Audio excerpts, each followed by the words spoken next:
Hi everyone and welcome to the weekly angel message. I'm Rachel Skoltok and it's Easter Monday here in Australia. It's just late afternoon, early evening, and I thought that I would come on and just give you the message for the week ahead.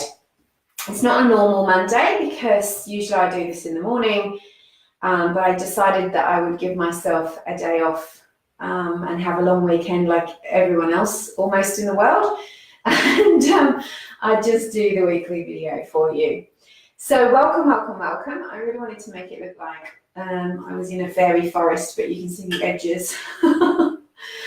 So how was your Easter and how are you feeling? Hi Kathy, hi Mish, thank you for being here. I didn't announce it, but that's okay. It's good to do a surprise, right? Let me see if I can get this done a little bit better. Yeah, there you go. You can see my fairy forest behind me. So I've got 2 decks of cards out. I'm going to pull you a couple of cards, see what the angels have to say for you for the week ahead. But first, let's talk about the full moon. It was really beautiful, so bright. It was so bright.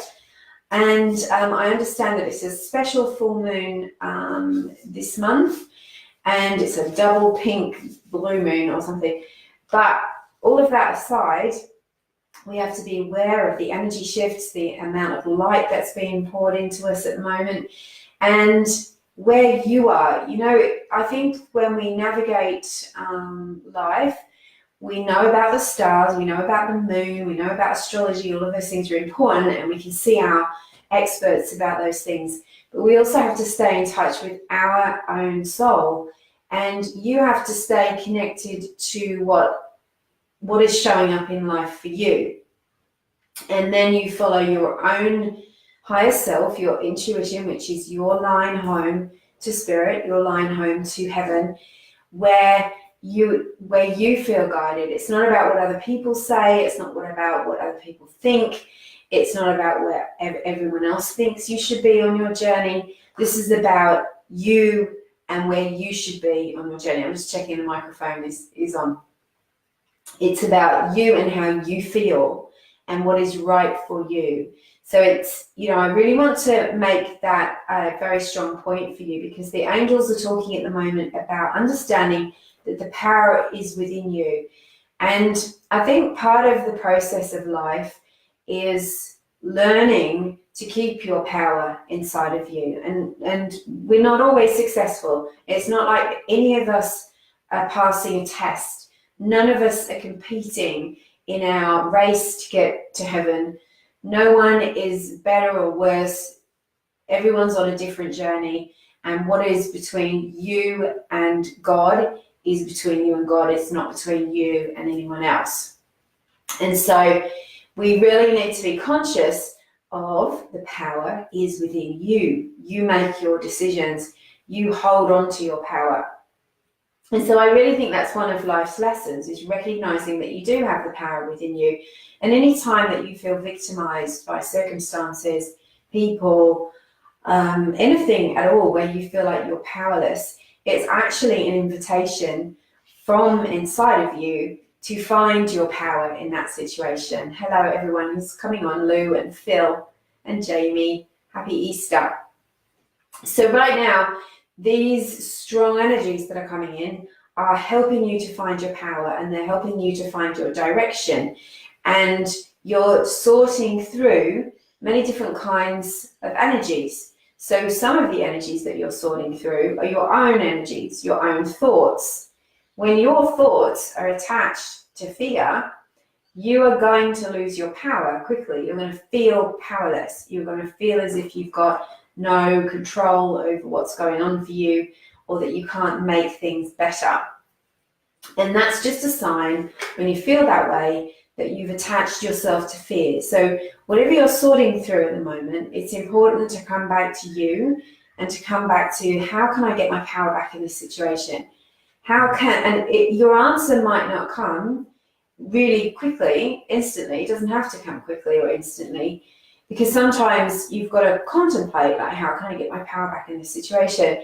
And the first step is to remember that no matter what outside circumstances might be happening or what you might be understanding at the moment, sometimes our thoughts can trick us into believing certain things, that you are not powerless. Even though outside circumstances or your own inner thoughts or what you expected to happen is different and makes you feel powerless, you actually in truth are powerful. You are empowered. And as soon as you invoke spirit, and this is why it's so important to have a spiritual practice, to have a spiritual toolkit that keeps you connected to your inner self and keeps you connected to your journey and to your intuition, so that you don't get swept off by other people's opinions and what happens outside of yourself. Or even if you do, you have the tools to get you back into center, so then you can find your power again. And the reason I'm saying all this is that I know that some of you are struggling, and there's this sort of gap between where you are and where you want to be. And you might even feel like you're carrying huge burdens and you can't see the reason for what you're going through right now. And when that happens, it's all too easy to go into old habits of powerlessness, where you go into low self-esteem, you go into I'm not good enough, you go into blaming yourself and blaming others, feeling ashamed, feeling embarrassed, feeling worthless, wondering if it's all worth it, wondering why you're here on the planet. All of those thoughts will spiral out of control, but those aren't really true thoughts. They're not connected to truth. And what they are is a distraction on your journey. So it's like a flat tire when you're on your way somewhere, right? It's not the end of the journey, but it's definitely going to keep you off the road for a while. And it's not until you get back in control of your thoughts, you get back into the feeling of powerful, feeling empowered, feeling connected, that you can get back on the road again that you're meant to be traveling on. And so part of that is that you invoke your angels. And invoking your angels, often it will always work. It will always work. I'm not going to tell you that they're not going to come just because you say it wrong. That's a load of claptrap. But invoking your angels from a place of determination, strength, even if it's the last little bit of strength in the tank that you've got left, with a feeling of, emotional, not begging, not wheedling, not in a kind of weak perspective, but in like, I need your help now. I'm determined to get out of this mess. It's not, I need your help, please help me. That, of course, will invoke them. But if you really want power in your invocation, if you really want to change, you need to come from a place of power within you, and you need to be determined to change. And I tell you why that happens differently, because when a person isn't ready to change, when they're quite enjoying being in their victimhood, when they are not ready to let go of their resentments, and they want to argue for their limitations, to stay limited for whatever reason, and sometimes that's a lesson too, right? Everybody has to go through that, that feeling of like, oh, actually I am powerful, and I do have a connection to many different options, and there is a way out of this. Whereas you might have noticed with yourself, or even, it's easier to notice in others, with other people. You ever had a friend where you've been giving them lots of advice, but they always go, but, you could have given them the best advice, the exact piece of advice that they need to get out of the situation they're in, but there's always an excuse. And that's because for whatever reason, they're not ready to step into their power. And that doesn't mean the universe, God, and the angels are like, oh, they're not ready, they've got to stay in the incubator a bit longer. It's more they are not ready. They are not ready to see the power that's within them. They're not ready to stop making excuses. They're not ready to give up on the daydream that the relationship will get better.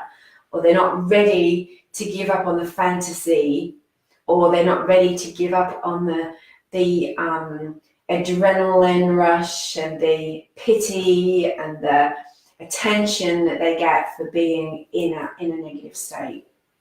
And so when you're in that place where there's a bit of you that still wants to stay stuck for whatever reason, no judgment, but for whatever reason, your angels really can't help you, because they will help you to the point where they'll keep nudging you, but they can't come in and change the situation overnight for you because you aren't really allowing it. I hope this is making sense. So I can remember years ago, a bit of personal disclosure, don't know if this is helpful or not, but I find stories helpful when I'm learning, is many years ago in my 20s, right? We're talking 30 years ago. I had a boyfriend for quite a while, and he was a bit of a bully, and it was an escalating situation. We went out for a few years, and you know, it went from mild bullying to strong bullying. And I can remember talking to my sister about it, and my sister's younger than me, and she's a wise old soul, and just really crying about it and saying, oh, I don't know what to do, and he's done this and he's done that. You know, I can't remember exactly what he did. And she said to me, what is it going to take for you to actually leave him? And at the time, I didn't have an answer for that. I was like, oh, okay, I'm going to answer for that. But then I was to find out. About a year later, I found out what it took for me to leave him. He had to actually physically harm me for me to go, all right, I'm getting out of here. But at that point, she'd been giving me some advice for some time. And I'm talking about in my 20s. I don't want anyone coming on and sending me messages or anything about that. It's over and done with, well and truly processed. But she'd been giving me help for a long time, but I hadn't been willing to listen. I wasn't ready. I wasn't ready to face the truth of who that person really was. I wasn't ready to give up my victimhood. I wasn't ready to give up my hope that he was going to change. And so the obvious answer was leave. I didn't want to look at that answer at that stage. So even if Archangel Michael himself had appeared at the end of my bed and said leave, I probably wouldn't have. And I know this has happened to many, many people, and we have to forgive ourselves for that because it's a lesson in itself. So your free will has everything to do with how the angels can help you and how they can guide you. So this current moon transition is all about finding your power. So if you are in a place where you don't feel like you're in your power, or you've been having power struggles with people this weekend, or you've been feeling like other people have been trying to squash you, know that it is your turn now to step into your power. And only you can make that decision. Then when you do, it's like an enormous door opens and a waterfall of help, support, guidance, ideas will come through that door. But they can't come through that door until you're ready. So finding your power is really important, because the energy is no longer supporting victim. You know, there was a period, I think, of there was plenty of support for the victim. But we've evolved through that now en masse. And it feels even more yucky to be in that situation. It's not a good situation to be in. And of course, other people can give you the illusion that they've got more power than you. Other people can be nasty bullies. And when you're in a situation where you're being bullied, then it's almost like everything is working against you trying to find your power. But if you look at it the other way, it's actually a huge invitation to your power. But it's about finding the energy and saying, no more. I'm not doing this anymore. I'm out. I am going to stand up for myself, or whatever it takes. So I'm using Rebecca Campbell. I love Rebecca Campbell. She's a gorgeous soul. I'm using her deck for one card from the angels. I think they've stopped talking. Oh, hang on, we've got two. And I'm using a Radley Valentine deck. And we believe here in the forces of good. We believe in a universe, a God, a divine consciousness that has your back. We believe in the angels, and that angels are only and forever divine, beautiful beings of light who could never disguise themselves as or are not darkness in disguise, because you can't have that kind of light shining outwards if you were at the core something negative. That's all I'm going to say on that particular subject, because I'm not going to address those ridiculous comments anymore about angels being something negative. So, okay. Haven't we had this before? So what's niggling at you at the moment? What won't go away? What keeps coming up? What keeps intuitively going through your mind? Intuition is often repetitive. It's quiet. It's not the loudest voice. Your ego is the loudest voice often. What won't seem to go away for you, and maybe you hang out with someone and when you walk away from them, you never feel good about yourself, but on the surface, it all feels good. It all looks good, but it doesn't feel good. That's a niggle that you can't ignore if it just keeps happening. Maybe every time you put a certain food in your mouth, you get the kind of uncomfortable feeling that it's not so good for you, but you keep doing it anyway. Maybe it's your job. Maybe it's something else that just keeps coming up for you that just doesn't feel right.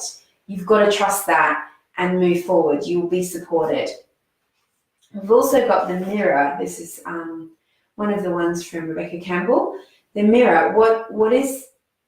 What's coming up at the moment that's really triggering you? Now, when we're going through something, often triggers will be something where you just go down a familiar slippery slide of thoughts about yourself. So maybe it's an old pattern, or maybe you just always beat yourself up. So often people, even animals, will show up in your life and will trigger you into these negative thoughts. And when you really analyze it, the other person, the animal, the situation isn't actually doing anything. It's what your reaction to it is. So then you can look at it as being like a mirror. And so what's the mirror showing you? Anything that's coming up in your life at the moment that's strong, what is it showing you? What is it mirroring for you? What unhealed aspects do you need to clear so that you can be free? So from the Archangel Power Tarot, we've got the Four of Michaels. So this is about, we're on a long weekend at the moment in my part of the world anyway. So this one is very much about getting quiet time, stepping back a bit from busyness and franticness, getting your own energy together, pulling your energy in, getting some rest, and then you'll start to get insights and answers come to you. You ever notice when you try to push through something, sometimes you just feel even worse. So this is about you continue as much as you can, getting some rest and making this a peaceful week because of the influences of the moon. Then we've got the Three of Gabrielle. This is a really beautiful card. It's one of my favorite pictures, actually. Look at her standing there on the harbour, waiting for her ship to come in. She's got everything packed. She's ready to go. So the Three of Gabrielle talks about Archangel Gabriel, and this is about, it's time to make the next step. But in a way, it's like you've been ready for a while to take this step. But at the moment, what you need to be doing, once you've got your insights and your clarity, once you've slowed down a bit, you'll see it really clearly what it is you need to do. But you need to make the plan then. It's almost like she's standing there waiting. If someone had called her that morning and said, "Are you ready to go? The ship is here," she would have had her bags packed already. So this is about preparation, because it's coming. Whatever you've been waiting for is coming. So are you ready for it? Are you inviting it? Is your energy even open and ready to receive? And the outcome card is just, this is just beautiful. Now this can relate to relationships. It can relate to your environment, but it's saying that there's a happy new beginning coming. And this isn't just about, it's not just about the physical things. It's more about how you're going to feel when it gets here. It's like a feeling of freedom. Look at the dolphins jumping. Dolphins are associated with joy. They're associated with breath. There's two of them there, so it's synchronized. It's like everything's coming together for you. Then you've got Archangel Raphael, who's the healing angel. It's an ace, which is a new beginning. And he's standing on this beautiful rock with the ocean behind him. He just looks ready. So this, I really think the message for this week is get ready. Be ready. What is it that you have been calling in? If you haven't, you've got to start calling something in. If you've been calling it in and you're not ready, you haven't been sending the right messages out. And also, what if it happens? You might just miss it because you haven't been expecting it. So this is about preparing yourself and getting into a state where you're ready to receive what is coming in for you. So thanks everybody for being here. It's lovely, so lovely to see you. Hi Reese, hi Kathy, hi Adrian, Karen. Has anyone got any questions before I finish up? So I'll probably share this on my other Facebook pages. If you are interested in working with me, there are private sessions, which are video call, energy therapy, angel mediumship, coaching, really helping you to get clearing out any energies that are blocking you, helping you to have intuitive guidance about what's going on for you. Been doing it for a very, very long time. Readings, I still do readings. They are pre-recorded, they're personal to you, and they're sent to your email. You just need to book them, send me your questions, and I do that. These are very limited at this time. I haven't got a lot of space, but also I've got one space on my Rich Radiant Angel program, which is a 12-week healing immersion. You get one-on-one coaching with me, and we're working on your blocks, mostly to abundance, manifesting, helping you to clear away the self-sabotage and the trauma and all of the things that have held you back, helping you to get in your power. That's really what these programs are all about. So if you're interested in any of those, of course, we've got Angels at Uluru next month. In a month's time, we will be out at Uluru with our beautiful group of ladies who we're all meeting at Ayers Rock Resort. There'll be a 2-day angel program. We're connecting with spirit. We're connecting to the Inanu traditional owners. We're going down to the base. We're going to do a releasing ceremony, and we're doing some intuitive work and working with the angels. It's really super powerful. And I've had so many people applying for it this year. It's just been, it's people are waking up. I think that's what it's all about. So thank you all so much. No questions. Thanks, Michelle. See you next week. Angel blessings.